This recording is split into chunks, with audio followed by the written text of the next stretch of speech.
O que amamos, na verdade, é a sensação de prazer e bem-estar que o outro te causa. O que amamos é a expectativa de viver a relação que idealizamos, de ver no outro alguém que pode performar o que nós queremos e não a pessoa em si. E sendo assim, quando perto demais, quando olhamos o outro como ele é, nos decepcionamos. E é isso por hoje, análise de Closer, perto demais. Não, vai embora não. Tô brincando. Deixa o like e se inscreve antes, por favor.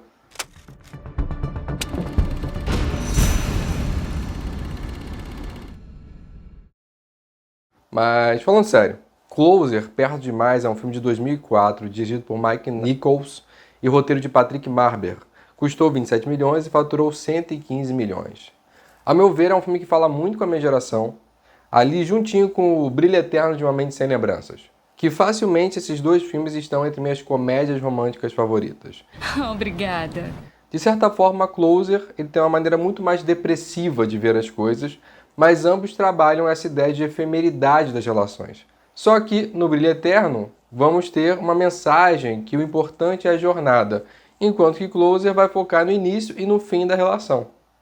Caso vocês queiram, coloquem nos comentários que eu trago um Brilho Eterno de Uma Mente Sem Lembrança aqui para o canal também. O que mais eu posso querer? Mas vamos começar falando de Closer. A gente vai fazer um resumo do filme fazendo comentários sobre ele. Se você não viu esse filme, vale a pena vê-lo, e se você já ouviu, então já sabe a história, mas vai ser legal relembrar. Tudo começa em uma cena muito clichê, aquela música maravilhosa do Damien Rice. And so it is, just like you said it would be. Life goes easy on me. Most of the time. Eu não consigo não cantar essa música quando eu penso nela. Alice vem atravessando a rua, Daniel está do outro lado da calçada, eles se veem, dão aquele sorriso um para o outro, e a Alice é atropelada, mas calma, não é nada grave. Só que o Dan, obviamente não sabia disso, e vai socorrê-la. E nesse processo eles desenvolvem uma paixão. Ele, que é um escritor fracassado, que vive de escrever obituários, e ela, aquela mulher misteriosa, mas com aquele brilho só dela. Ou seja, temos um encontro bem romantizado, onde a donzela estava em perigo e é salva pelo seu cavaleiro, e onde cada um pode acrescentar algo de bom à vida do outro. E Closer é sobre isso, a idealização das relações. A gente nem conhece Alice ou Dan, mas ela passa essa imagem de uma mulher doce e descolada, com um senso de humor maravilhoso, e o Dan, aquele cara mais taciturno, meio calado e melancólico. Por um lado, Alice pode trazer a luz e sorrisos para o Dan, e o Dan pode trazer conforto e um sentimento de proteção para Alice. Ou pelo menos é isso que eu sinto quando eu vejo esse casal no início. Olha os seus olhinhos. Eu não posso olhar meus olhinhos.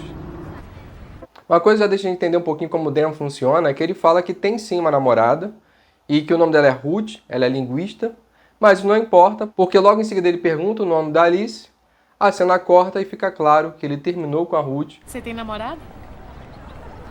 Tenho, Ruth. Qual é o seu nome? A Ruth morreu, afinal com esse nome ela já devia ter uns 85 anos. E agora ele tá com a Alice. E essa primeira cena já é muito importante pra gente entender lá pra frente o final do filme. Eu vou deixar pra contar o final do filme mais pro final, mas você já sabe qual é o final, você já sabe qual é a questão com o nome da personagem. Não sei não. Corta a cena, agora nós temos Dan que finalmente vai publicar o seu livro, e olha só, esse livro fala da Alice, ou seja, a Alice é a musa inspiradora de Daniel.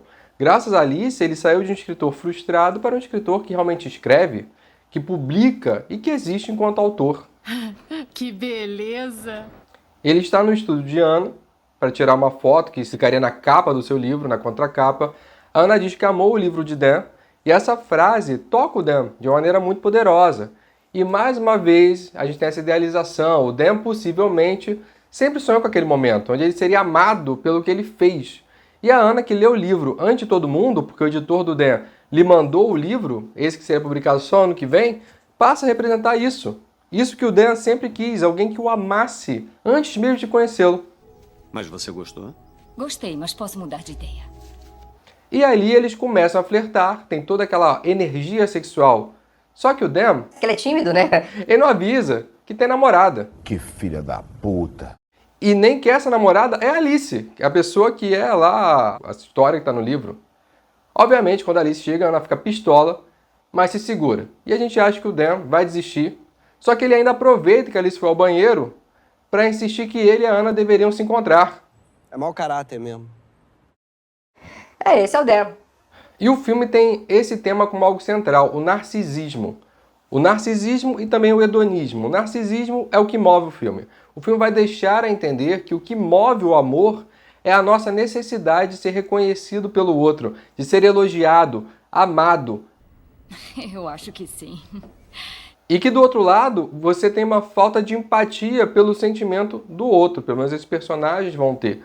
O que o outro pensa ou sente não importa. O que importa é o que o outro faz para eu me sentir bem. É a coisa mais maldosa que você já me disse. O filme vai trabalhar muito isso. Eu amo o que o outro me provoca, mas eu esqueço muito de olhar o outro, né? Eu não vejo o outro de verdade, eu vejo só o bem-estar que ele está me provocando e é isso.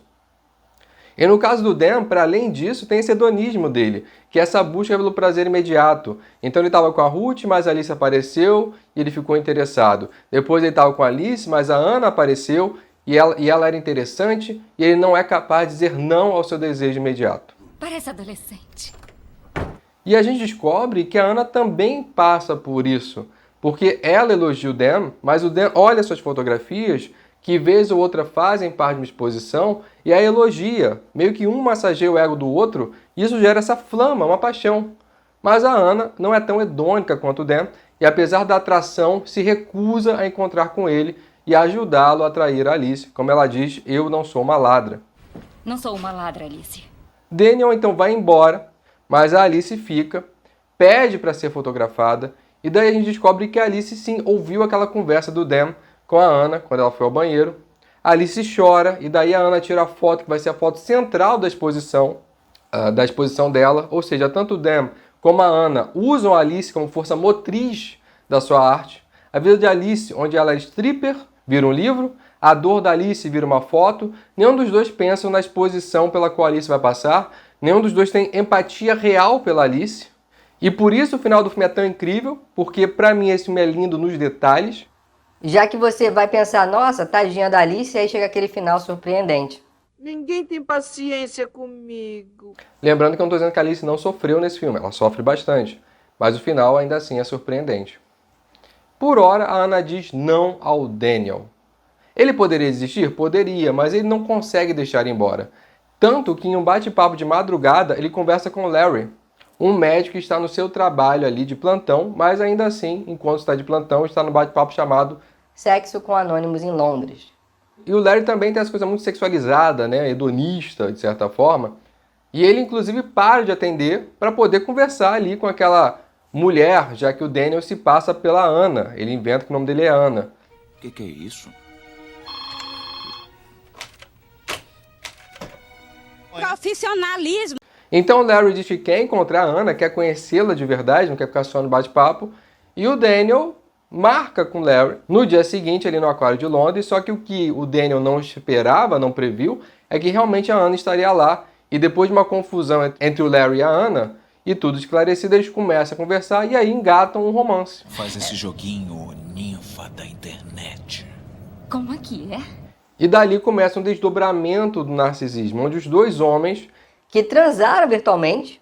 que se apresentaram um ao outro a partir desse lado sexual, um e de outro, começam a disputar a Ana. Não é nem que eles gostem da Ana. Esse filme tem muita coisa do ego, da falta de empatia pelo outro, porque essa disputa, no fundo, é mais para ver quem ganharia essa disputa.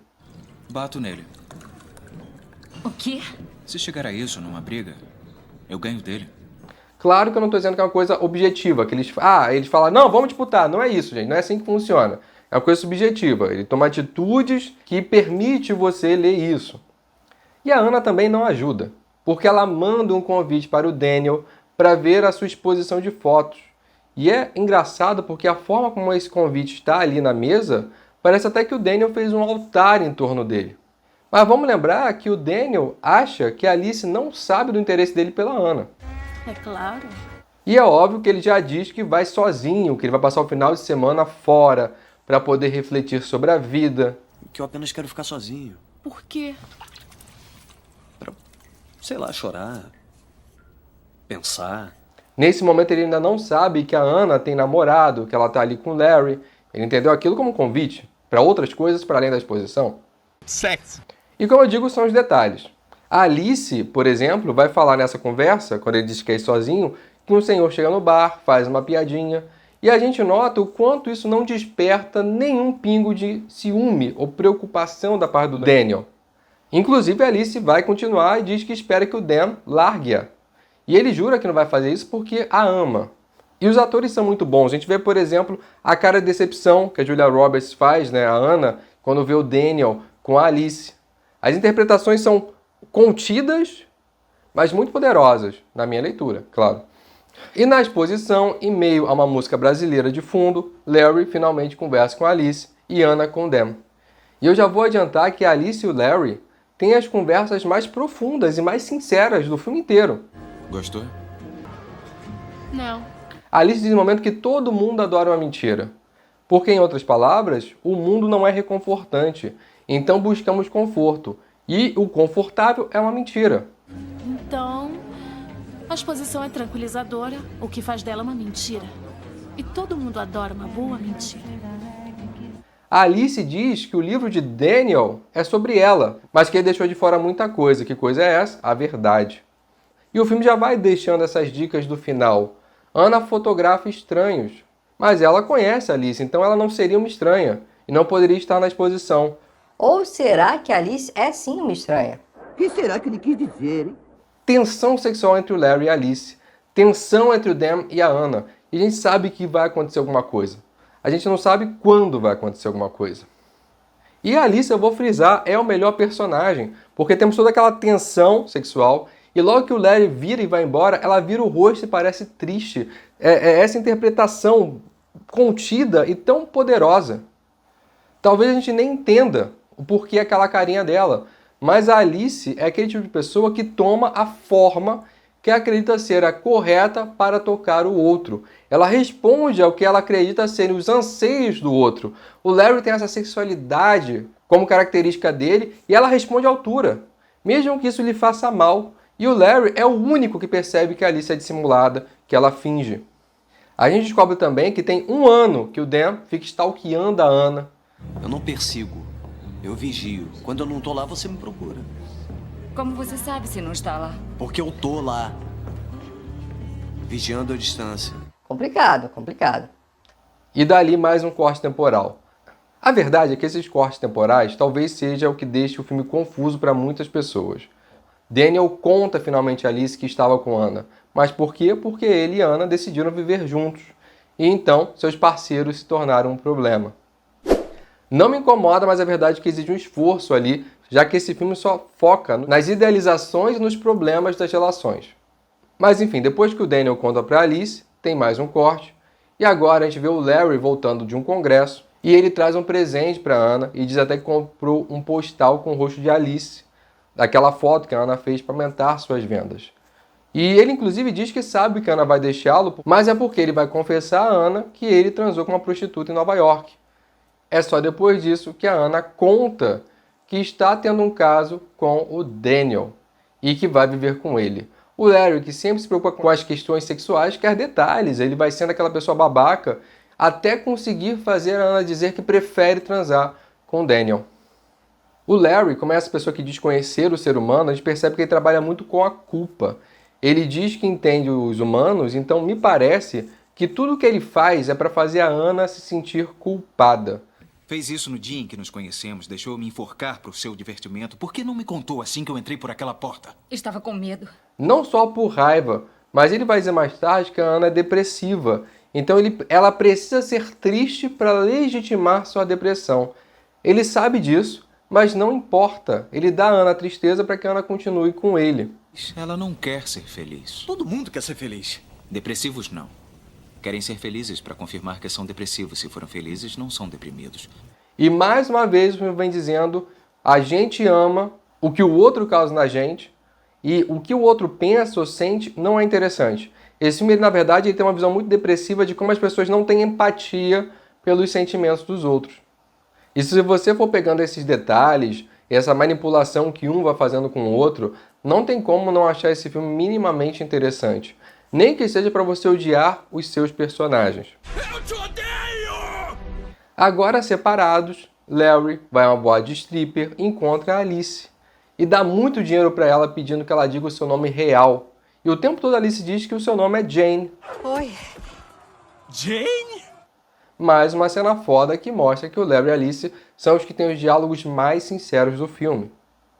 Mais uma vez, o Larry pede uma verdade da Alice, que ela conte uma verdade. E ela vai dizer: mentira é a maior diversão que uma garota pode ter sem tirar a roupa.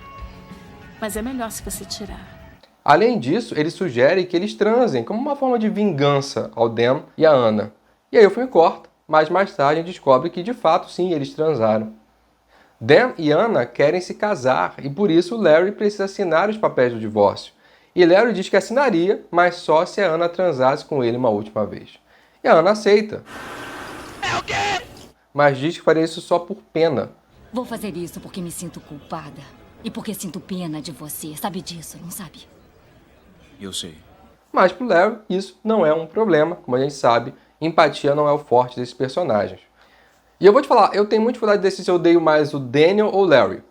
Porque o Daniel é aquele cara carente, que não é capaz de abrir mão de um prazer, porque ele quer sentir amado e desejado o tempo todo, ficou atrás da Anna esse tempo todo, possivelmente porque ela disse não no início.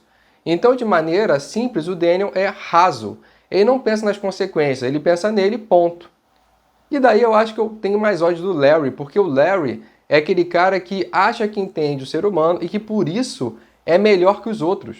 Esquece que está lidando com um observador clínico das estranhezas humanas. Porque ele não quer transar a última vez com a Anna por qualquer tipo de desejo, mas sim porque ele sabe que é uma forma de atingir o Dan. Eu transei com ela para te ferrar. Uma boa guerra nunca é limpa. O Dan, ele não é capaz de pensar nos outros, no que os outros sentem. Já o Larry pensa nos outros e o que eles sentem, e não se importa com isso desde que ele possa ter o que quer. Na verdade, eu acabei de perceber, isso nem estava no roteiro, que eu estou falando que os personagens não têm empatia pelo outro, e realmente não têm, mas no caso, o Larry e o Dan, eles têm empatia um pelo outro. Empatia de querer saber quais são os sentimentos deles para causar sentimentos ruins neles. Ele é que me entende. E ele é esperto. Eu quase admiro ele. Talvez os dois tenham uma relação ali mais afetiva dos quatro, né? Uma relação de ódio, né? De querer atingir o outro, mas ainda assim afetiva em algum ponto. Pensei que quisesse transar comigo. Deixa de ser leviano. Eu não tinha pensado nisso, mas enfim, vamos continuar. E realmente acontece isso. O Dan não consegue aceitar que a Anna transou com o Larry e eles terminam. E mais pra frente, finalmente, o Dan vai ao consultório do Larry e a gente tem a certeza ali que era uma briga entre o Dan e o Larry no final das contas, que a Anna foi um mero detalhe. O Larry ganhou, pois o Dan vai até o consultório basicamente para implorar que o Larry devolva a Anna, como se a Anna fosse ali um objeto, né? E ali, o Dan vai inclusive chorar na frente do Larry e o Larry dá seu golpe final. Ele passa o contato da Alice para o Dan e diz para o Dan voltar para Alice. E o Dan aceita isso, ele volta para Alice. Só que antes de ir embora, o Larry conta para o Daniel que ele transou com a Alice. Desculpa por te contar. Eu não sou bom o suficiente para te perdoar. E aí o Daniel até tenta voltar para Alice, mas fica o tempo todo mandando indiretas para que a Alice conte o que ele já sabe. E esse é outro ponto legal no filme, porque você vai ver a contradição dos personagens. Porque quando a Anna conta para o Dan que ela transou com o Larry, ele diz que preferia que ela mentisse para ele. Mas agora ele diz que só quer que a Alice seja sincera para eles seguirem em frente. E eles estão felizes, mas quando a Alice não diz o que ele já sabe, ele fica revoltado e sai do quarto. Mas logo depois ele se arrepende, diz que não importa mais, conta para ela o que ele já sabia e que eles poderiam então ser felizes dali para frente. Só que a Alice, no meio tempo, deixou de amá-lo, ela diz isso e decide ir embora. Eu não te amo mais. Desde quando? Agora. E o romântico Daniel dá um tapa na cara da Alice antes dela partir.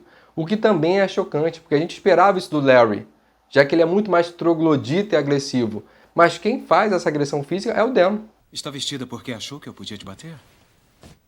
O que pensa que eu sou? A Alice, então, desaparece da vida de todos E enquanto o Daniel andava pelo parque onde eles tinham passeado pela primeira vez, ele descobre que Alice Iris foi um nome inventado. Aquela menina tirou isso de uma lápide que contava a história de Alice Iris, que morreu cedo. E nós vemos então o passaporte da Alice quando ela era nos Estados Unidos e descobrimos que seu nome verdadeiro é Jane Rachel. Ou seja, ela disse a verdade pro Larry. O meu nome, de verdade, é Jane Jones. E tudo que ela tinha dito ali até aquele momento era uma mentira. Ou será que não? A primeira vez que eu vi esse filme, eu falei, nossa, eu fiquei atônito, sem palavras, e sem dúvida foram muitas semanas pensando em quem era realmente a Jane, a Alice, e do porquê ela tinha feito isso. Isso não é da sua conta. Eu realmente acredito que esse filme é um filme marcante para a minha geração. Ele vai trazer esse conceito que ficou tão comum na década de 2000, que é o amor líquido, que é uma visão pessimista das relações, onde todas as relações são fadadas ao fim breve. E eu poderia até fazer um vídeo só falando desse conceito, porque é uma teoria muito legal e que hoje eu vejo com algumas ressalvas. Mas não é o foco desse vídeo, mas se quiser deixa nos comentários que eu faço um vídeo sobre essa noção de amor líquido. Voltando para o vídeo, voltando para o filme, já ficou meio óbvio que esse filme tem uma visão de amor, de uma perspectiva bastante individual, onde no plano real é impossível realmente amar o outro, a gente só ama o que o outro te causa. E que mesmo as boas ações nada mais são do que o prazer que você sentirá por fazer aquilo.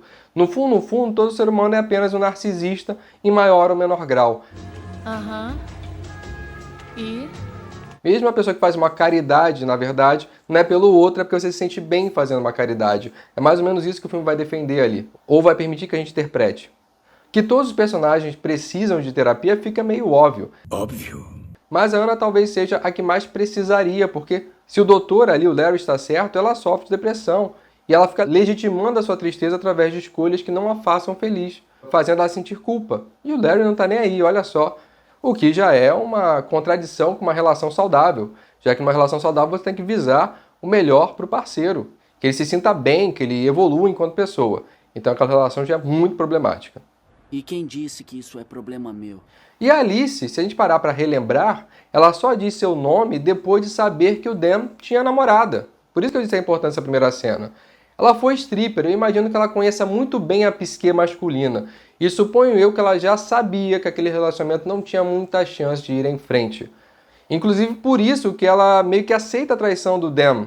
Porque no fundo ela já tinha essa expectativa sobre ele. Que ele seria esse tipo de homem. Um homem qualquer que faz isso. Não que ela não o amasse. Mas quando o Dan atrai ou quando ela descobre que o Dan está interessado na Ana, isso não a choca porque já estava ali dentro daquele escopo do que ela esperava. Pelo menos na minha leitura. Se você ainda amar a pessoa, Você não deixa. nunca deixou alguém que amasse? Não. Me parece também que ela se diverte correspondendo à expectativa do outro. E isso a faz se sentir no poder e no controle. Possivelmente ela realmente se apaixonou pelo Daniel, mas o amor dela fica ligado à vida que ela criou e que ela inventou ali. Eu suponho que a Alice pensava da seguinte forma: faça o que você quiser, mas me faça acreditar na mentira que você me conta. Assim, eu farei você acreditar na mentira que eu te conto. Essa é a maior prova de amor que eu posso te dar. O hedonismo em Alice também vai aparecer, principalmente quando ela dá tudo aquilo que o Dan parecia querer e mesmo assim ele não a escolhe.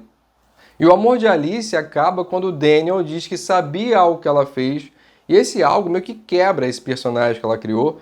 Ela acaba despertando, acordando daquela relação imaginada dela, ela passa a viver numa relação que seria real, digamos assim, onde ela vai ter defeitos, e isso não é tão divertido para ela.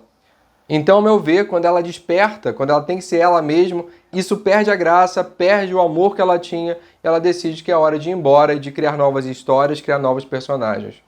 Eu acho que a Alice viu a Canção do Sul quando era criança. Porque foi nesse filme que eu, quando criança, aprendi que existem dois tipos de controle. Aquele que você manda alguém fazer alguma coisa porque você tem poder para isso, e aquele que você induz a pessoa a fazer algo porque ela passa a achar que é a vontade dela. Pois é, eu aprendi isso em um desenho de criança da Disney. Pois é, a Disney ensinando coisas para os nossos filhos.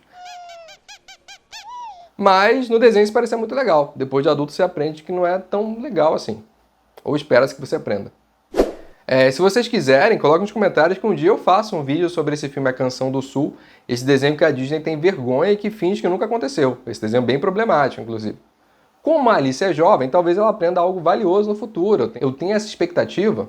Não. Não é porque alguém diz que ele deseja algo, que ele realmente deseja aquilo. E se você tomar a forma que o outro quer, só para que esse outro fique contigo, é bem possível que no final haja um grande sentimento de frustração. Talvez você ou alguém próximo já tenha dito essa frase. Eu fiz tudo o que você me pediu e mesmo assim você me largou, você não me valoriza. Ih, rapaz. Falando de relações e não só as amorosas, o que você pode fazer é ser você mesmo. E possivelmente você vai sim afastar pessoas que você queria atrair. E talvez atrair pessoas que não te interessam. Mas ao entender que você não sabe o que as pessoas realmente querem, você passa a entender que fazer algo que te machuque só para ter alguém não garante que você terá essa pessoa. A exceção dessa regra é quando você fala de trabalho, né? Já que dentro do trabalho você tem uma função ali determinada, então o trabalho é esse lugar onde a máscara, né, é esperada e aceita. Talvez por isso o trabalho seja esse lugar de estresse e tristeza para tantas pessoas. Não existe um mau trabalho. O mal é ter que trabalhar. Mas é isso. Essa é a análise de Closer, Perto Demais. Me conta quais são suas comédias românticas favoritas ou desventuras românticas, como o pessoal fala desse filme. Você já viveu alguma desventura amorosa que você pode contar pra gente? Escreve nos comentários. É isso por hoje. Merci bien, à la prochaine.